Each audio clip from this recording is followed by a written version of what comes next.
వదినా చూడు వదినా మన చెట్టు ఎట్ట వాడిపోయిందో. గులాబీ చెట్టు అసలు వచ్చినాయి, మొగ్గలు వచ్చినాయి, ఇట్లా వాడిపోతున్నాయి. అవి చూసినా అట్లనే ఉండవు వదినా. ఏదైనా మార్గం ఉంటే చెప్పే, నువ్వు చెట్లకు వేచి అంటావు కదా. మొన్నటిదాకా గులాబీ చెట్లు సాకినావు కదా.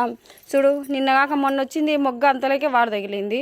2-3 రోజుల మేని పెట్టుకనికే లేదు వదినా.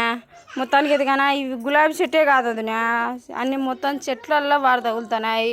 తొలిచమ్మ చూడు, నాకైతే చాలా బాధ వచ్చిందినా చెట్లల్లో ఇట్ట అయితే. అంటే అయినా చెట్లదే ఉంది వదిన, మనుషులే ఎండకు వల్ల ఆడిపోతుంటే చెట్లే ఉంది.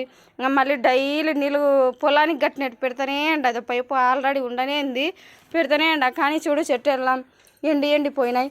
మన పచ్చిమిరకాయలు బాగా గచ్చినాయి వదిన. అసలు పచ్చిమిరకాయలు కొనకున్నానే, కానీ ఇప్పుడు చూడు చెట్టు ఎట్ అయిపోయిందో. ఏదైనా మార్గం ఉంటే చెప్పండి అబ్బా, చెట్లు వాడిపోకుండా. మా చెట్లు బాగా కలకలలాడుతుండే. ఇప్పుడేమో